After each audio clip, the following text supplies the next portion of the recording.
Selamat siang, salam sejahtera bagi kita semua. Assalamualaikum warahmatullahi wabarakatuh. Om Swastiastu, Namo Buddhaya, dan salam kebajikan.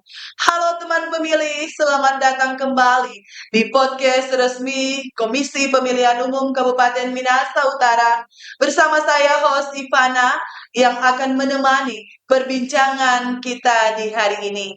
Dan tema kita di saat ini sangat penting dan relevan, yaitu menjaga hak pilih dan kisah di balik pemutakhiran data pemilih. Teman pemilih, pemutakhiran data pemilih adalah jantung dari setiap pemilu. Dan di Minahasa Utara ini, proses ini sedang berjalan. Dan untuk membahasnya lebih dalam, kita sudah kedatangan narasumber yang sangat berkompeten di bidangnya, yaitu Ibu Irene Buyung, satu-satunya Sri Kandi, komisioner di KPU Minahasa Utara. Oke, langsung saja kita sapa. Selamat siang, Ibu Irene. Selamat Apa kabar siang. hari ini? Sehat? Ya, puji Tuhan, sehat. Terima kasih sudah hadir, Bu. Ibu Iren, sebelum orang masuk dalam pembahasan, mungkin teman pemilih ingin mengetahui apa saja kegiatan Ibu sebelum menjadi komisioner dan bagaimana rasanya menjadi satu-satunya Sri Kandi yang bekerja di lembaga penyelenggara Komisi Pemilihan Umum. Mungkin ada pengalaman-pengalaman apa yang dirasakan, boleh diceritakan sedikit? Silakan Ibu. Ya, baik. Terima kasih. Senang sekali ya tentunya bisa berbagi informasi dengan teman pemilih yang ada di Kabupaten Minahasa Utara atau bisa juga se-Indonesia ya. Karena ini kan ditayangkan bisa dinonton oleh siapa saja. Ya, baik. Sebagai perempuan satu-satunya di KPU Minahasa Utara, tentu saya merasa bangga bisa mewakili perempuan ya, perempuan Indonesia untuk bisa menjadi seorang penyelenggara pemilu di Kabupaten Minahasa Utara atau di lingkungan Komisi Pemilihan Umum.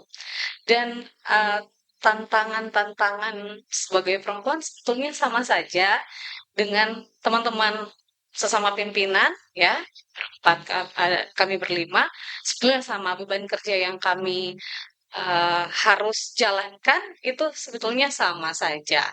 Tapi tentu kalau namanya perempuan ada tugas-tugas domestik ya, tugas-tugas lain di rumah yang harus juga menjadi tidak boleh kita tinggalkan karena tanggung jawab di rumah juga itu nggak boleh kita abaikan. Tapi puji Tuhan, bersyukur semua tugas baik tanggung jawab di KPU maupun tanggung jawab di rumah sebagai ibu, sebagai istri bisa saya jalankan. Dan pemilu kemarin memang banyak sekali pelajaran yang saya dapatkan secara pribadi karena latar belakang saya sebelum di dunia KPU ya, di dunia penyelenggara pemilu, saya pernah menjadi seorang jurnalis kurang lebih uh, sejak tahun 2006 ya, saya belajar dan sambil saya kerjakan, saya bekerja. Dan kemudian saya ada di KPU, itu kegiatan yang sama, prinsipnya sama, jurnalis itu independen sifatnya, ya, dan sama, saya juga ada di lembaga independen. Ini suatu tantangan dan juga tanggung jawab besar yang harus saya laksanakan. Mungkin itu ya. Oke, Ibu Iren, kita langsung saja ke topik pembahasan kita di saat ini, yaitu tema kita pemutahiran data pemilih berkelanjutan atau disingkat PDPB. Dan mungkin Ibu bisa jelaskan apa saja dasar hukum utama untuk pelaksanaan pemutahiran data pemilih berkelanjutan ini. Oke, baik. Iya, tentu sebagai lembaga penyelenggara pemilu, KPU bekerja berdasarkan regulasi. Dan dasar hukum utama untuk pemutakhiran data pemilih yang kita lakukan, kita kerjakan adalah dalam peraturan KPU atau PKPU nomor 1 tahun 2025. Dan PKPU ini menjadi panduan teknis bagi kami untuk terus memperbarui data pemilih, bahkan di luar tahapan pemilu agar data yang digunakan nanti benar-benar akurat, benar-benar mutakhir dan juga komprehensif. Oke, Bu. Jadi dasar hukumnya jelas di sini ya, Bu, PKPU nomor 1 tahun 2025. Nah, apa sebenarnya pentingnya pemutakhiran data pemilih berkelanjutan ini dan kenapa KPU terus-menerus melaksanakannya? Ya, baik. Pentingnya ada 3 poin utama. Menjamin hak konstitusional. Dan ini adalah kunci. Setiap warga negara yang memenuhi syarat harus terdaftar dan bisa menggunakan hak pilihnya. Dan PDPB ini sendiri memastikan tidak ada pemilih yang terlewat atau terhapus data pemilihnya dalam daftar pemilih yang kami gunakan aplikasi Sidali, sistem data pemilih, tidak terhapus tanpa alasan yang jelas. Jadi, kalau ada mau di TMS-kan berarti kita harus punya dasar dan alat bukti. Dan poin kedua, yaitu akurasi data. Data pemilih itu dinamis. Setiap hari ada yang meninggal, ya. Kemudian ada juga yang pindah domisili. Dia pindah alamat. Kemudian ada juga yang kategorinya dia berusia 17 tahun dan beberapa kategori lainnya, ya. Dan PDPB adalah upaya kami untuk menjaga data tetap up to date sehingga meminimalkan potensi masalah di hari pencoblosan nanti. Dan yang ketiga, efisiensi. Dengan data yang sudah dimutakhirkan secara berkelanjutan, saat pemilu tiba nanti, prosesnya akan jauh lebih cepat, jauh lebih efisien, dan bisa meminimalkan biaya yang dikeluarkan. Dan ini juga bentuk akuntabilitas kami kepada masyarakat tentunya. Wow, luar biasa.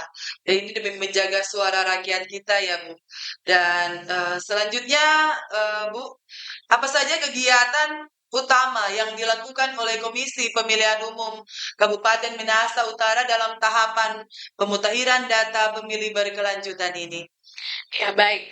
Kegiatan kami yang kami lakukan beragam ya. Melibatkan juga banyak pihak. Secara umum ada 2 kegiatan utama. Yang pertama koordinasi dan sinkronisasi data internal ataupun eksternal. Kami berkoordinasi dengan instansi seperti Dinas Kependudukan dan Catatan Sipil, Disdukcapil, untuk mendapatkan data penduduk yang lebih untuk memastikan ya validasinya. Dan kemudian kami juga menerima dan berkoordinasi ya dengan pihak TNI di Minahasa Utara di bawah wilayah Kodim 1310 ya, Bitung ya, Minut Bitung itu. Jadi kami masuk di situ dan juga di Polri, dalam hal ini Polres Minahasa Utara. Nah, untuk meminta data atau koordinasi terkait anggota mereka yang pensiun ataupun yang baru menjadi anggota. Ya, nanti sebentar kita perdalam lagi tentang mekanismenya seperti apa. Kami juga menerima masukan dari partai politik dan juga masyarakat secara langsung. Dan yang saat ini sedang berjalan koordinasi di tingkat di wilayah kecamatan hingga ke desa. Karena masyarakat yang dapat kami jangkau itu di desa itu yang lebih dekat dengan masyarakat itu sendiri ya. Dan semua staf dikerahkan untuk melakukan coklit terbatas. Ya, sangat menarik ini dan berarti pemutakhiran data pemilih berkelanjutan atau PDPB ini bukan hanya kerja di kantor KPU saja, ya Bu, tapi juga melibatkan masyarakat atau instansi lain. Untuk itu bagaimana cara masyarakat dapat berpartisipasi dalam tahapan pemutahiran data pemilih berkelanjutan ini, Bu? Iya, eee, untuk COKTAS kita lakukan beberapa caranya ya, yaitu yang pertama proaktif untuk melapor. Jika ada anggota keluarga yang baru pindah, baik dari luar daerah yang masuk minut ataupun, pemilih yang sudah meninggal dunia, itu, eee, kita minta atau kita secara aktif saling berkoordinasi dengan kepala desa atau di sini disebut Pupumtua, ataupun langsung dengan pemilihnya. Jadi proaktif. Kami juga tetap membuka layanan help desk di KPU apabila dari masyarakatnya sendiri yang mau melaporkan untuk segera dijadikan di input sebagai pemilih baru ataupun di TMS-kan, dihapus karena sudah misalnya sudah meninggal dunia. Nah, masyarakat bisa mengecek status kepemilihannya, dia sudah menjadi dia masuk dalam daftar pemilih Kabupaten Minahasa Utara atau belum, bisa di laman resmi KPU lewat cek DPT online. Kalau mau masuk di browser, bisa langsung aja diketik cek DPT online sambil sudah siapkan nik KTP. Ada orang yang dia hafal niknya. Kalau saya hafal kebetulan, ya. Ada yang tidak hafal. Jadi kalau dia mau akses, mau cek, eh, saya ini memilih di mana, terdaftar di misalnya Kecamatan Talawaan atau Desa Talawaan ya. Langsung aja cek DPT online, langsung muncul dia. Langsung muncul, langsung klik gitu, mengisi nik di situ. Nik kan itu pribadi, hanya kita yang bisa mengaksesnya. Langsung isi di situ, kemungkinan ada nomor telepon kalau tidak salah ya, di situ bisa di-input. Ah, ketahuan lah, saya ini terdaftar sebagai pemilih di contoh Desa Talawaan, seperti itu. Nah, kemudian ketika ada pola yang kami lakukan juga adalah turun ke lapangan untuk melakukan coklit terbatas, pencocokan dan penelitian terbatas. Itu kami harap agar ketika nanti petugas datang ke rumah pemilih, ya, ke rumah masyarakat, bisa masyarakat bisa membantu petugas dengan memberikan tentu informasi dan dokumen yang akurat, terutama KTP dan juga kartu keluarga. Atau mungkin kalau misalnya untuk mengecek eh, benar kan ada data nih yang turun dari Kemendagri sudah meninggal dunia. Nah, kita melakukan cek langsung ke masyarakat. Apakah benar yang bersangkutan sudah meninggal gitu. Karena memang dari pola kerja yang KPU kami di divisi data lakukan terkait dengan kegiatan PDPB ini. Jadi datanya itu masuk itu kami bersumber dari Kemendagri ya. Kemendagri berarti kan dari Disdukcapil semua daerah kan dan dikumpul jadi satu pintu dari Kemendagri, Kemendagri ke KPU RI. Nah, KPU RI itu mengirimkan atau menurunkan datanya sesuai daerah tentunya Sulawesi Utara di KPU Provinsi Sulawesi Utara. Operator dan KPU Provinsi Sulawesi Utara itu menurunkan ke semua kabupaten kota, termasuk kami Minahasa Utara. Semua data-data pemilih yang data-data masyarakat yang sudah memenuhi syarat untuk memilih ya dan masuk di kami. Nah, pertama adalah itu kami dapatkan ada masyarakat yang dia sudah pindah memilih, ya kan? Di data Kemendagri dia sudah pindah, sorry, bukan pindah memilih, pindah domisili. Jadi sudah tidak ada lagi di Minahasa Utara.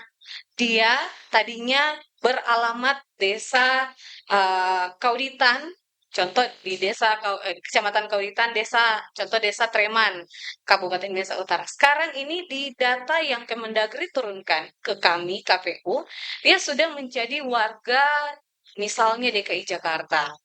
Nah, dia sudah pindah ke Jakarta. Di data Kemendagri sudah terbarukan.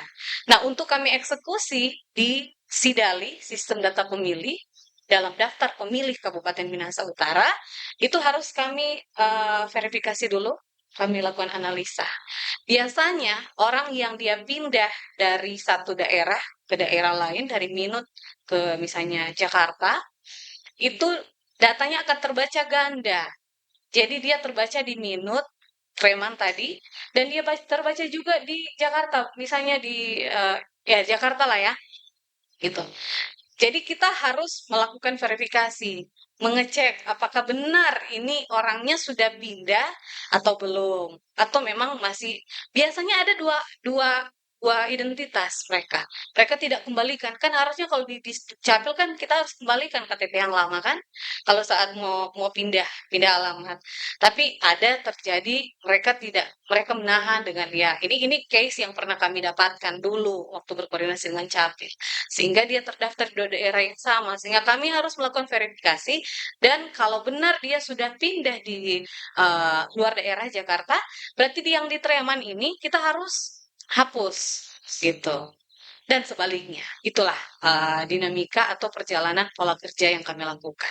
Dan mungkin banyak masyarakat yang masih ada beberapa ya yang kami lakukan coktas kemarin, dan mereka juga sendiri bingung. Data yang di Kemendagri turun ke KPU, diberikan ke KPU, sudah meninggal dunia karena sudah ada nomor registrasi akte kematian. Seperti itu. Tapi ketika kami lakukan koordinasi, kami melakukan coktas di lapangan, datangi, misalnya kami datangi kan Kumtua ataupun camat gitu. Uh, Mereka memberikan keterangan bahwa nih nama yang ini masih hidup, dan itu memang ada kejadian tidak hanya di Minahasa Utara. Di hampir semua daerah, bahkan bahkan semua daerah mungkin bisa berpotensi terjadi ya. Masih hidup. Nah, untuk case yang seperti ini, kita harus turun langsung ke pemilihnya. Mencari pemilihnya, dan syukur ya, puji Tuhan, alhamdulillah selama coktas yang kita jalankan, kita bertemu dengan si pemilih yang tadi sudah meninggal dalam data pendudukan, tapi faktualnya dia masih hidup. Jujurnya sudah meninggal, ya, faktualnya dia masih hidup. Kami datangi dan kami foto bersama, melihat alat buktinya, mencocokkan dan meneliti apakah benar yang bersangkutan. Nah, berarti kami tidak boleh lakukan penghapusan seperti itu. Itulah mungkin pola kerja dari data pemilih yang perlu dan penting untuk diketahui oleh masyarakat. Oke, Ibu, masih menarik ini. Saat ini kita fokus dulu di coklit, seperti yang tadi Ibu sebutkan. Nah, mungkin teman pemilih ingin mengetahui apa itu coktas dan Oke. mengapa itu disebut coktas. Ya, baik. Silakan. Ya, jadi pola tadi sudah saya Ya. jelaskan ya, kerjanya itu sudah Ya. saya jelaskan. Nah, perlu diketahui, coklit atau pencocokan dan penelitian ini adalah kegiatan mendatangi rumah pemilih secara langsung ya, dari rumah ke rumah. Dan kenapa disebut terbatas? Karena dalam konteks PDPB ini, kegiatan coklit tidak dilakukan ke seluruh pemilih di Minahasa Utara, melainkan hanya menyasar kategori pemilih tertentu yang datanya memerlukan pemutahiran segera. Ini untuk efisiensi. Berbeda di saat tahapan pemilu ya, atau pemilihan kepala daerah kemarin.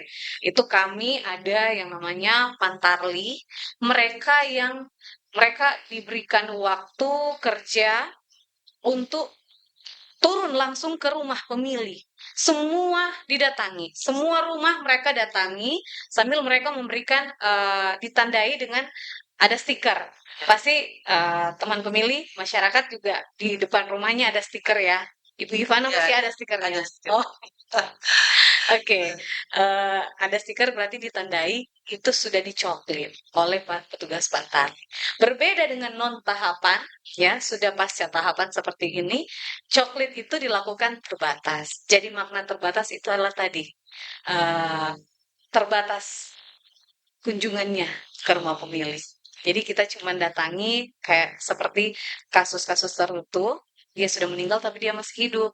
Ataupun ada kemarin kita datangi yang sudah pensiun, kita temui si bapak ya, sudah purna ya. Nah, Purna Polri kemarin sudah kita datangi. Yang kasus-kasus tertentu seperti itu. Oke, baik, Bu. Lalu di kategori pemilih apa saja? Mungkin teman pemilih di rumah ingin tahu kategori pemilih apa saja yang menjadi sasaran utama dari Komisi Pemilihan Umum untuk coklit terbatas yang saat ini sementara dilaksanakan oleh KPU. Mungkin Oke, Ibu bisa jelaskan sedikit. baik. Tadi sudah beberapa yang saya sampaikan, khususnya yang meninggal dunia gitu ya. Tapi antara lain itu ada warga masyarakat yang dia sudah memasuki usia 17 tahun. Berarti dia masuk dalam kategori pemilih pemula. Nah, teman-teman di divisi Parmas juga dalam konteks ini mereka turun ke sekolah-sekolah ya, divisi Bivana nih ya, Parmas. Jadi tahu turun di sekolah-sekolah karena di sana banyak siswa-siswi yang eh, potensi untuk pemilih pemula, pemilih potensial ya. Kemudian anggota TNI Polri yang sudah pensiun, kemudian yang juga baru masuk menjadi anggota TNI Polri, dan juga pemilih yang pindah domisili yang tadi sudah saya jelaskan, mereka yang pindah masuk ke Minahasa Utara atau bahkan keluar pergi dari Kabupaten Minahasa Utara. Kemudian untuk pemilih yang tidak memenuhi syarat, ini kalau tidak memenuhi syarat itu kita singkat dengan TMS. Itu berarti dihapus karena tidak memenuhi syarat ya. Nah, contoh tadi warga yang sudah meninggal dunia, kemudian warga yang sudah beralih status jadi TNI atau Polri aktif ya, ditandai dengan eh, SK, SK jabatan diangkatnya jadi TNI atau Polri. Ya, kemudian warga yang dicabut hak pilihnya berdasarkan putusan pengadilan atau warga yang memiliki data ganda dan data invalid. Tadi sudah banyak saya uraikan. Oke, kira-kira itu. Oke, baik Bu. Berarti petugas coklit terbatas atau Coktas ini bergerak berdasarkan data anomali atau data dinamis yang sudah teridentifikasi. Tuh. Jadi sebagai informasi buat teman pemilih Bu, apa saja dokumen yang perlu disiapkan oleh teman pemilih ketika mereka didatangi oleh petugas Coktas atau coklit terbatas ini? Iya, dokumen yang paling penting dan paling utama yang perlu masyarakat siapkan yaitu KTP elektronik terbaru, ya, kemudian kartu keluarga. Nah, untuk kasus khusus seperti pemilih yang baru meninggal dunia, sudah meninggal dunia, perlu ada akte kematian atau surat kematian dari pemerintah setempat. Seperti itu. Nah, untuk pemilih yang pindah domisili, eee, kita perlu untuk me meminta menunjukkan ya, masyarakat tersebut menunjukkan KTP elektronik yang terbaru atau surat keterangan pindah atau yang disingkat itu SKPWNI, surat keterangan pindah warga negara Indonesia yang dari Disdukcapil. Nah, ini penting agar pemutahiran data ini memiliki dasar hukum dan data yang kuat karena kami punya alat buktinya. Seperti itu. Oke, pastinya Bu, bekerja di lapangan itu banyak memiliki tantangan-tantangan Ya. yang dihadapi oleh teman-teman petugas Coktas. Dan sejauh ini apa saja tantangan terbesar yang dihadapi oleh petugas coklit terbatas dari KPU Minahasa Utara ini di lapangan? Oke, ini tantangan yang bagaimana ini? Tantangan. Tantangan-tantangan ya tentu saja memang kalau dari eh, tantangan SDM kami yang memang terbatas ya, kemudian eh, sulitnya menemui pemilih ya, tapi pada dasarnya kenapa kami juga merasa tertantang karena Minahasa Utara ini wilayahnya cukup luas dan beberapa daerah yang aksesnya sulit. Ada pegunungan kan, kemudian kita juga ada daerah kepulauan, gitu. Ada berapa kecamatan itu, Pori, Likupang Barat, Likupang Timur ya, di daerah kepulauan itu. Ini membutuhkan waktu yang lebih besar dan tentu saja perjuangan yang lebih serius lagi. Nah, perubahan data kemudian tantangan kedua yaitu perubahan data yang cepat Seringkali data yang kami dapatkan dari instansi sudah berubah lagi di lapangan karena sifat perpindahan penduduk yang dinamis. Misalnya kalau dia bekerja itu biasanya dia eh, menyesuaikan dengan dia suka KTP sini ya udah dia backing toh dia urus gitu. Atau dia cepat tuh gitu cepat lagi dia pindah ke daerah lain. Dia bisa bisa saja dia tetap di sini, tapi bisa saja dia pindah lagi noh di daerah di mana dia tujuan. Iya, seperti itu. Nah, kemudian tantangan eh, apa lagi ya? Keterbatasan waktu. Nah, petugas Coktas harus bekerja di waktu yang fleksibel. Kadang-kadang sore ini petugas datang belum ada pemilihnya. Sudah dikira dari petugas mana begitu. Nah, kemudian kalau datang pagi juga sudah ada, misalnya udah pergi kerja kan, seperti itu. Dan kemudian ini juga perlu dan penting ya, literasi pemilih, literasi masyarakat. Bahwa masih ada sebagian besar masyarakat yang belum sepenuhnya memahami pentingnya pemutahiran data pemilih berkelanjutan ini atau PDPB. Sehingga kurang proaktif dalam memberikan dokumen ataupun merespon kunjungan petugas. Oh iya Bu, selama KPU Minahasa Utara melaksanakan coklit terbatas ini, pasti ada kejadian-kejadian atau pengalaman-pengalaman menarik yang ditemui di selama melakukan coklit terbatas di lapangan. Mungkin Ibu bisa men-share pengalaman-pengalaman apa saja yang ditemui oleh petugas coklit di lapangan.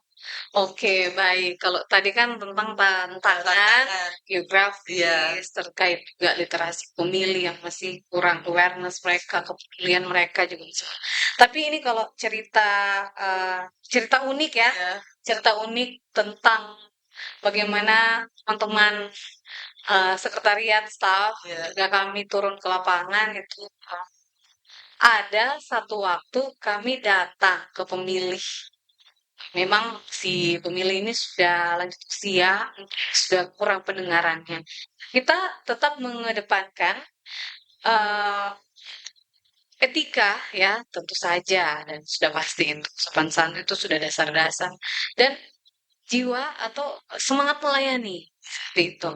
Kami datangi pemilih dan si bapak bilang, dari mana ini?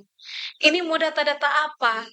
Tuh hari, waktu lalu katanya, tuh hari kita sudah didata, tapi nggak dapat bantuan. Wah, Nah, yang seperti ini, kejadian atau cerita-cerita seperti ini menjadi tantangan tersendiri. tersendiri bagi teman-teman kami juga. Jadi kita harus pintar-pintar membangun komunikasi dengan pemilih. Jadi Bapak, Opa, kalau di sini kita bilang Opa, karena memang dia posturnya sudah lanjut usia, dari umur juga sudah lanjut usia. Opa kita bukan dari pemberi bantuan atau ya dalam hal ini kan dinas sosial Iya. untuk bantuan-bantuan kan dari sana. Jadi kami dari KPU kami sejelaskan sehingga ya syukur Bapak bisa mengerti dan agar Bapak nanti bisa jadi pemilih di Kabupaten Minahasa Utara. Oh iya, kemarin kita pilih. Iya Pak, tapi eh, kita mau perbaharui data lagi gitu. Ada kejadian-kejadian aneh seperti itu. Kemudian eh, ada juga pemilih yang kita datangi, mereka sangat antusias juga. Mereka memberi apresiasi, menerima dengan baik. Ya senang lah gitu. Karena mereka juga ingin berpartisipasi dengan KPU untuk jadi masyarakat yang baik.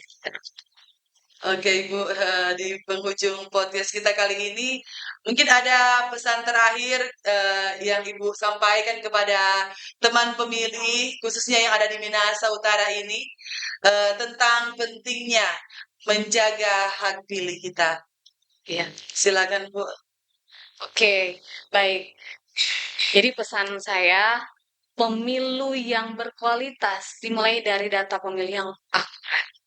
Dan kami di KPU Minahasa Utara tentu saja dibantu oleh seluruh teman-teman di sekretariat ya, bekerja keras untuk memastikan setiap warga di Kabupaten Minahasa Utara dapat menggunakan hak pilihnya.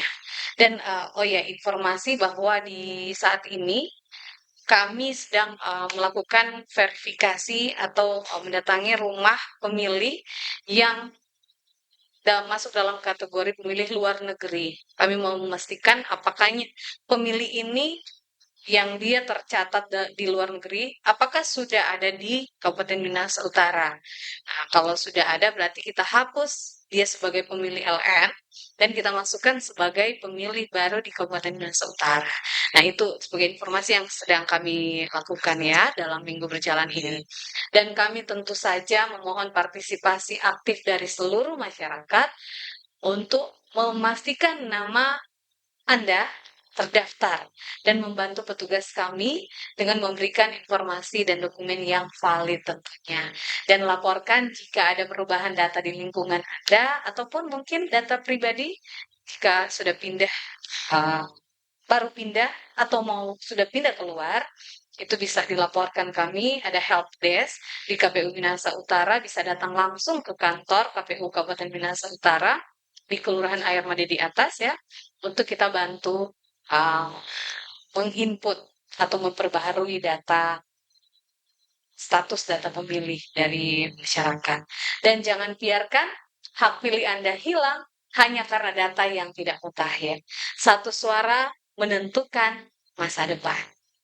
Oke, terima kasih banyak Ibu Irene Buyung selaku Ketua Divisi Pemutahiran Data dan Informasi Komisi Pemilihan Umum Kabupaten Minahasa Utara atas informasi yang sungguh sangat mencerahkan buat teman pemilih kita khususnya di wilayah Minahasa Utara ini.